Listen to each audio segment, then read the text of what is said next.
नमस्कार दोस्तों, मैं आपका मित्र सी हरजीत सिंह। आपका एचएस इन्वेस्टोलॉजी में बहुत बहुत स्वागत है। दोस्तों, आज हम बहुत इंपॉर्टेंट टॉपिक के ऊपर चर्चा करने वाले हैं। जो नए सेबी के रूल्स आए हैं उनके बारे में बात करेंगे और उसके बाद निफ्टी के सेटअप के बारे में बात करेंगे कि जो अपना बाज़ार है, स्टॉक मार्केट है, वो किस तरफ डायरेक्शन आपको दिखा रहा है। डेटा पॉइंट्स पर डिस्कस करेंगे, ऑप्शन चेन एनालिसिस करेंगे और चार्ट का एनालिसिस करेंगे। और उसके बाद एक स्पेशल जो मैंने प्रेडिक्ट किया था ड्यूरिंग द डे कि market should go down, bank Nifty specially, तो बैंक निफ्टी का एक स्पेशल चार्ट 5 मिनट्स का हम एनालिसिस करेंगे और उसके बाद एक कंक्लूज़न पर पहुंचने की कोशिश करेंगे कि मार्केट में हम कैसे आगे अपना ट्रेड कर सकते हैं और प्रॉफिट कमा सकते हैं मार्केट के साथ। तो आइए दोस्तों, सबसे पहले देख लेते हैं न्यू सेबी रूल्स जो कि अभी फ्राइडे को रिलीज़ किए हैं सेबी ने। सेबी के रूल्स हैं ये नए। दोस्तों एक्चुअली क्या है कि अभी म्यूचुअल फंड 2 टाइप्स की स्कीम देता है। एक मल्टी कैप स्कीम, एक लार्ज और मिड कैप और स्मॉल कैप के नाम से स्कीम्स देते हैं वो। अभी मल्टी कैप स्कीम्स में कोई भी एक कंप्लाइंस नहीं था कि आपको मिनिमम इस कैप में डालना है या मिनिमम मैक्सिमम आप इस कैप में इतना ज़्यादा रख सकते हो। मल्टी कैप का मतलब लार्ज कैपिटल वाले स्टॉक्स, मिड कैपिटल वाले स्टॉक्स और स्मॉल कैपिटल वाले स्टॉक्स। यानी कि स्मॉल कैपिटल वाले छोटे, मिड वाले थोड़े से उससे बड़े उनकी कैपिटल होती है, नेटवर्थ होती है, और लार्ज कैपिटल जिनकी मार्केट की वैल्यू जैसे कि रिलायंस, इन्फोसिस एटसेट्रा है। तो अभी म्यूचुअल फंड्स को कोई कंप्लाइंस नहीं करना पड़ता था, तो वो लोग मल्टी कैप की स्कीम्स में ज़्यादा वेटेज लार्ज कैप का देते थे। जैसा कि अभी करंट सिचुएशन में आप देख पा रहे हैं यहाँ पर कि लार्ज कैप में 1,10,447 करोड़ रुपए लगाए हुए हैं मल्टी कैप स्कीम्स में। म्यूचुअल फंड्स की जो डिटेल है ये मैंने बिजनेस स्टैंडर्ड न्यूज़ पेपर से फिगर्स ली हैं, तो आप देख सकते हैं वहाँ पर जाकर। 24,232 करोड़ रुपए की मिड कैप के अंदर इन्वेस्ट किया हुआ है म्यूचुअल फंड्स ने, और 11,924 करोड़ रुपए स्मॉल कैपिटल फंड्स में, स्मॉल कैपिटल जो स्टॉक्स हैं उनके अंदर इन्वेस्ट किया हुआ है। तो टोटल 1,46,603 करोड़ रुपीज़, ये CR में फिगर है, करोड्स में फिगर है, वो इन्वेस्ट किया हुआ है मल्टी कैप स्कीम्स के थ्रू। तो उसमें जो वेटेज आ रहा है अभी 75% लार्ज कैप का है, 17% मिड कैप के अंदर है और 6% स्मॉल कैप के अंदर है इस टोटल अमाउंट का, जो म्यूचुअल फंड्स ने मल्टी कैप स्कीम्स में इनके थ्रू मार्केट में इन्वेस्ट किया हुआ है। अब जो सेबी ने नए रूल्स निकाले हैं उनके जो नॉर्म्स हैं जो आपको मैंडेटली फॉलो करने पड़ेंगे, उसके अकॉर्डिंग 25% आप लार्ज कैप में लगा सकते हैं, मिड कैप में 25% लगाना मिनिमम ज़रूरी है, और स्मॉल कैप में लगाना मिनिमम ज़रूरी है। ये एक मिनिमम रिक्वायरमेंट है। और बैलेंस जो 25% है उसको आप कहीं पर भी एक तरीके से यूज़ कर सकते हैं। यानी कि इस 25% जो बैलेंस है आपका, वो आप चाहें लार्ज कैप में लगाएं, मिड कैप में या स्मॉल कैप में, ये आपके डिस्क्रिप्शन है। लेकिन आपको मिनिमम इतना ज़रूर हर कैप के स्टॉक्स में इन्वेस्ट करना है। तो दोस्तों इसकी वजह से क्या इम्पैक्ट पड़ने वाला है स्टॉक मार्केट में। अभी देखिए 24,232 करोड़ मिड कैप में लगवा, जो कि 17% है टोटल इन्वेस्टमेंट अमाउंट का। तो लेकिन एक्चुअल में होना चाहिए 36,650 करोड़। तो 12,418 करोड़ यहाँ से निकाल कर, जो ये लार्ज कैप्स हैं इससे निकाल कर इसके अंदर इनकमिंग आएगा। तो जो मिड कैप के स्टॉक्स में उनके अंदर इन्वेस्टमेंट म्यूचुअल फंड्स को ज़्यादा करना पड़ेगा, जो कि अभी कम है उनकी रिक्वायरमेंट के हिसाब से। सेकंड जो इम्पैक्ट आने वाला है वो स्मॉल कैपिटल फंड्स पर, स्मॉल कैपिटल स्टॉक्स पर आने वाला है। 24,726 करोड़ का शॉर्टेज है, क्योंकि केवल 6% 11,924 करोड़ रुपए टोटल अमाउंट का इन्वेस्ट किया हुआ है अभी म्यूचुअल फंड्स ने स्मॉल कैपिटल स्टॉक्स में, जो कि 36,650 करोड़ होना चाहिए, जिसकी वजह से 24,726 करोड़ का इनफ्लो होगा स्मॉल कैपिटल के स्टॉक्स के अंदर। तो दोस्तों ये दो इम्पैक्ट मेजर हैं, और इनकी जो लिमिट है कब तक आपको ये कंप्लीट करना है, 31 जनवरी 2021 तक इस कंप्लायंस को हर म्यूचुअल फंड्स को कवर करना है। तो कुछ न्यूज़पेपर्स इसको गूगली बोल रहे हैं, स्मॉल सेबी की गूगली बोल रहे हैं कि म्यूचुअल फंड्स पर गूगली चला दी है सेबी ने। तो आपके सामने ये मैंने जो नए रूल्स आए हैं उनको सिंप्लीफाई भाषा में समझाने की कोशिश की है, जिससे कि आपको ये पता चल जाए कि मार्केट पर क्या इम्पैक्ट होने वाला है। तो दोस्तों आप अकॉर्डिंगली अपने ट्रेड्स को एडजस्ट कर सकते हैं इस नई इन्फॉर्मेशन के थ्रू। तो ये हमने सबसे पहले चर्चा कर ली अपनी न्यू सेबी रूल्स के, जो कि म्यूचुअल फंड्स पर इम्पैक्ट करेगी और मार्केट पर इम्पैक्ट करेगी अकॉर्डिंगली। लेकिन आपको नी जर्क रिएक्शन, यहाँ पर मेरे की एक एडवाइस है आप लोगों के लिए कि नी जर्क रिएक्शन में नहीं जाना है। अभी लगभग 4.5 महीने का उनके पास टाइम है म्यूचुअल फंड्स के पास इस अमाउंट को शिफ्ट करने के लिए। तो आपको जल्दबाजी नहीं करनी है कि आप मिड कैप और स्मॉल कैप की तरफ एकदम से मूव कर जाएं, क्योंकि यहाँ पर रिस्क भी बहुत ज़्यादा इन्वॉल्व होता है। तो आइए आप अपनी चर्चा करते हैं जो आज का मेन टॉपिक है। हम कोशिश करते हैं सबसे पहले उसके अंदर मैंने एफआईआई और डीआईआई की पोजीशंस को आपके सामने पुट करने की कोशिश की है। यहाँ पर 14 डेज़ की पोजीशंस को मैंने यहाँ पर पुट किया है और आप देख रहे हैं जैसा कि कंटिन्यूस बेसिस पर डीआईआई जो है कैश पोजीशन, यहाँ पर जो ये कैश पोजीशन का कॉलम है ये कैश पोजीशन है और कैश पोजीशन में लगातार नेगेटिव हैं डीआईआईज, यानी कि मार्केट के प्रति बियरिश हैं।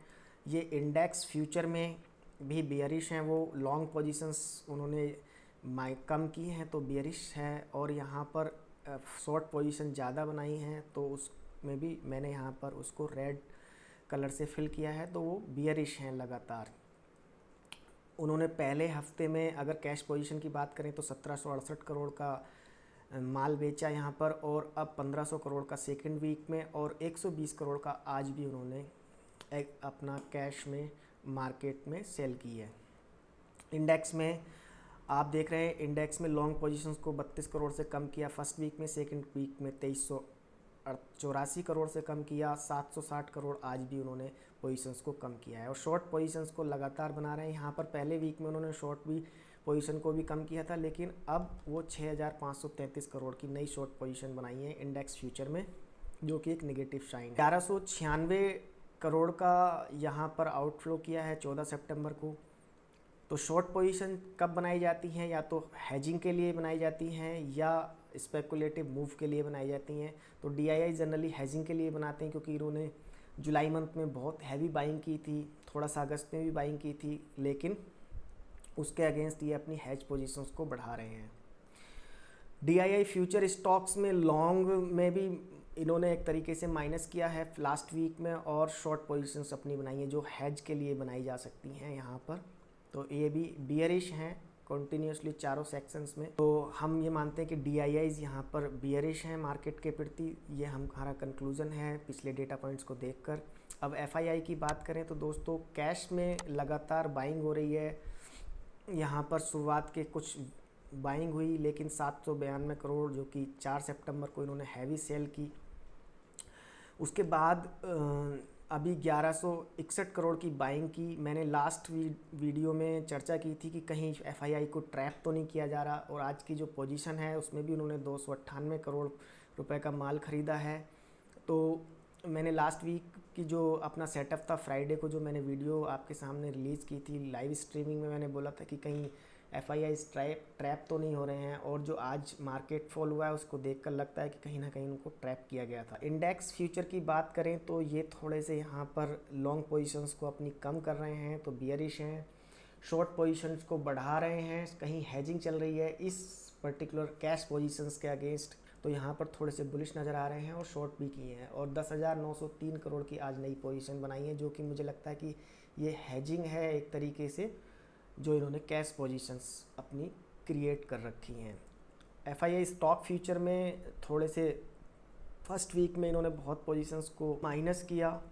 अब सेकंड वीक में 8,956 करोड़ की नई पोजीशंस बनाई लॉन्ग में। शॉर्ट में भी 6,983 करोड़, तो यहाँ पर थोड़े से मुझे न्यूट्रल नज़र आ रहे हैं।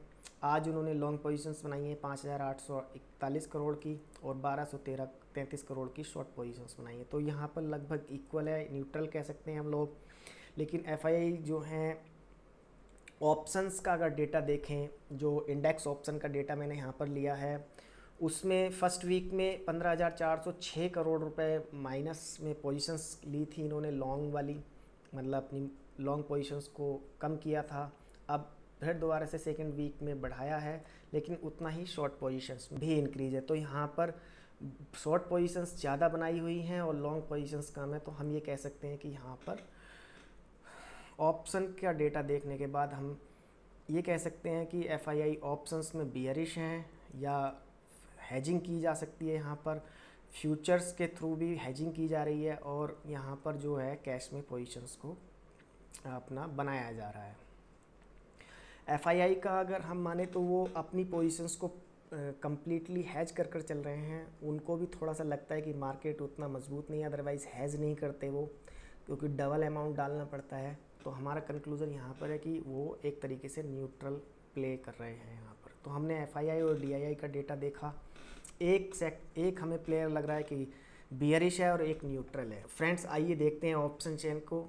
जब मैंने सुबह यहाँ पर अपने टेलीग्राम चैनल में बात की थी तो मैंने बोला था कि 11,500 पर पुट राइटर्स एक्टिव हैं और 11,570 के आसपास तक गई थी। उस वजह से पुट राइटर्स अपनी हैवी राइटिंग कर रहे थे, लेकिन उनको ट्रैप कर लिया गया वहाँ पर और एकदम से 1:15 के बाद पोजीशन उन्होंने काटना स्टार्ट की। अभी सिचुएशन ये है कि 11,500 पर कॉल राइटर्स ने बहुत बड़ा रेजिस्टेंस पॉइंट बनाया हुआ है। 26,23,575 कॉन्ट्रैक्ट्स ओपन इंटरेस्ट है यहाँ पर, और यहाँ पर हमें कोई भी सपोर्ट नज़र नहीं आ रहा है। यहाँ पर एक सपोर्ट है 11,400 पर, लेकिन उसमें भी आपको देखा कि आज स्क्वायर ऑफ की हैं पोजीशंस, यानी कि क्लोज की हैं पोजीशंस पुट राइटर्स ने। और जो सपोर्ट मुझे नज़र आ रहा है यहाँ पर 11,300 पर 17,94,000 दूसरा सपोर्ट नज़र आ रहा है। तो अगर 11,400 टूटता है तो 11,300 सेकंड सपोर्ट है एज पर ऑप्शन चेन एनालिसिस, और 11,500 एक रेजिस्टेंस का काम करेगा यहाँ पर। तो सुबह देखते हैं कि 10 बजे तक लगभग तस्वीर साफ़ हो जाती है कि किस तरफ मार्केट डायरेक्ट करती है। लेकिन तो अभी थोड़ा सा लिटिल बिट यहाँ पर मुझे जो ऑप्शन चेन के एनालिसिस के बाद, जो हमने वीकली ऑप्शन चेन का एनालिसिस किया, उसके बाद ये लग रहा है कि मार्केट थोड़ा सा नेगेटिव यहाँ पर हम कह सकते हैं बायस्ड है। वॉल्यूम में मैंने यहाँ से 1 सितंबर से 14 सितंबर तक के जो निफ्टी का डायरेक्शन है उसका डेटा पुट किया है। 11,470 से चले थे और 11,440 पर, यानी कि जहाँ से चले थे वहीं आसपास हम घूम रहे हैं। ऊपर जाते हैं तो यही एक डिस्ट्रीब्यूशन फेस का एक जीता जागता एग्जाम्पल है। ये जो 15 दिन पिछले बीते हैं दोस्तों, मैं लगातार कह रहा हूँ कि ये डिस्ट्रीब्यूशन चल रहा है ज़बरदस्त तरीके से। और डिस्ट्रीब्यूशन में जनरली रिटेल इन्वेस्टर्स अपना नुकसान करते हैं और सोचते हैं कि बुलिश हो जाएं। तो ये टर्नओवर अगर हम कहें कि 36,753 करोड़ के आसपास थी जो 1 सितंबर को था। उसके बाद देखिए 11,535 पर गई तो नेक्स्ट टर्नओवर डाउन थी, यानी कि टर्नओवर लगभग गिर रही थी। जब बढ़ रही है मार्केट, जब बढ़ी, जब गिरी। और उसके बाद मैंने एक एवरेज, जो 3 दिन का एवरेज मैंने यहाँ पर पुट किया है, तो उससे हम चार्ट के थ्रू एक एनालिसिस कर सकते हैं। यहाँ पर देखिए, यहाँ पर फिर से डाइवर्जेंस, जब डाइवर्जेंस बनता है वॉल्यूम और प्राइस के बीच में, तो दोनों डाइवर्जेंस को ख़त्म करने की कोशिश करते हैं। यहाँ पर एक डाइवर्जेंस बना था, निफ्टी 11,527 पर था और जो टर्नओवर थी 30,538 कैश, एवरेज कैश टर्नओवर आ रही थी। फिर उसको एकदम से डाइवर्जेंस को ख़त्म किया गया, 11,333 पर निफ्टी आया। फिर दोबारा से डाइवर्जेंस बना, फिर दोबारा से दोनों एक जगह चले, यानी कि दोनों एक साथ चलने चाहिए, यहाँ तक साथ चले, लेकिन फिर से डाइवर्जेंस बन रहा है। तो या तो निफ्टी अप जाएगा या टर्नओवर नीचे की तरफ आएगी। तो दोस्तों एक और मूव हम यहाँ पर देख सकते हैं। तो वॉल्यूम और ये डाइवर्जेंस है वॉल्यूम और निफ्टी के प्राइस का। हम नेक्स्ट सेटअप पर चलते हैं, जिससे कि हम थोड़ी सी इंसाइट लेने की कोशिश करते हैं। नेक्स्ट सेटअप है हमारा चार्ट का एनालिसिस में मैंने आप लोगों को बताया था कि ये देखिए, ये जो लाइन है आप जाकर देख सकते हैं। हमारी लाइव स्ट्रीमिंग अभी भी यूट्यूब पर अवेलेबल है, मैं उसका लिंक भी यहाँ पर शेयर कर दूँगा। ये मैंने 11,577 के आसपास एक लाइन बनाई हुई है जो रेजिस्टेंस का काम कर रही है। मैंने पिछली बैक टेस्टिंग के बेसिस पर ये एक लाइन बनाई है। इसको कई बार तोड़ने की कोशिश की, लेकिन तोड़ नहीं पा रहा है निफ्टी। यहाँ पर एक बार यहाँ पर कोशिश की, लेकिन ज़बरदस्त फॉल आया। फिर यहाँ पर कोशिश की, फिर एक फॉल आया। अब तीसरी बार कोशिश की है, फिर एक और ज़बरदस्त फॉल आया है यहाँ पर। और सपोर्ट का मैंने बोला था कि 11,090 पे एक ज़बरदस्त सपोर्ट है। और यहाँ पर मैंने जो ये लाइन है ये 20 डेज़ का EMA है, एक्सपोनेंशियल मूविंग एवरेज है, जिस पर ये सपोर्ट लिया आज मार्केट ने 11,421.40 के आसपास सपोर्ट लिया। ये 20 डेज़ के EMA पर सपोर्ट लिया है। अगर इसको ब्रेक करती है तो मार्केट मैं सोचता हूँ 11,090 तक जा सकती है, यहाँ से इस तरीके से मुड़ सकती है। अगर इसको ब्रेक करती है नेक्स्ट डे तो मार्केट अप साइड की तरफ चली जाएगी। लेकिन दोस्तों एक चीज़ और यहाँ पर जानने की जो सोचने वाली बात है, ये जो 3 दिन तक मार्केट बढ़ा है वो वॉल्यूम सपोर्टेड नहीं था, और जो ये गिरा है जो आज की कैंडल है वो एक अच्छा खासा वॉल्यूम यहाँ पर थोड़ा सा मुझे एवरेज से अप साइड में नज़र आ रहा है। तो अकॉर्डिंगली आप इससे ट्रेड अपना चेंज कर सकते हैं, अपना सेटअप जो ट्रेड का माइंड है। स्टोकेस्टिक RSI की बात करें तो वो अभी ओवरसोल्ड जोन में ही लगभग घूम रहा है, 20 से अबव चला गया है। और एक और अपना यहाँ पर देख लेते हैं MACD को। 1 डे के चार्ट पर MACD को देखें तो रेड लाइन अबव चल रही है, और एक ये छोटे छोटे यहाँ पर बार नज़र आ रहे हैं जो कि नेगेटिव साइन की तरफ हमें इशारा कर रहा है। तो MACD नेगेटिव है, प्राइस एक्शन नेगेटिव है यहाँ पर, और वॉल्यूम भी नेगेटिव है।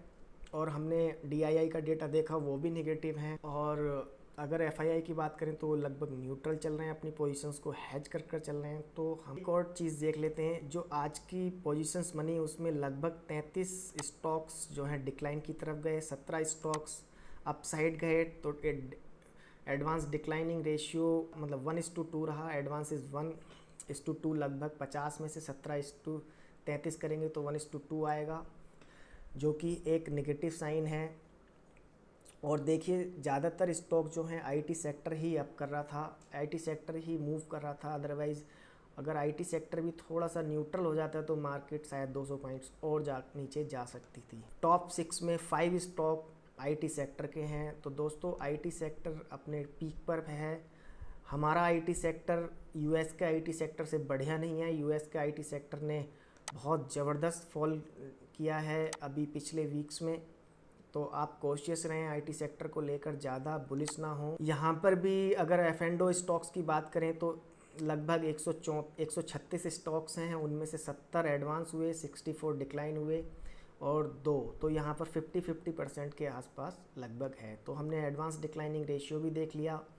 आज का जो स्पेशल टॉपिक है उसको एक बार चर्चा कर लेते हैं। जब मैंने ये अपने टेलीग्राम चैनल पर भी अपनी जो स्टॉक मार्केट की हमारी फैमिली है, डिस्कशन ग्रुप है, जिसमें हम बात करते हैं, अपनी रियल टाइम कोशिश करते हैं कि हम मार्केट की डायरेक्शन को पता कर पाएँ।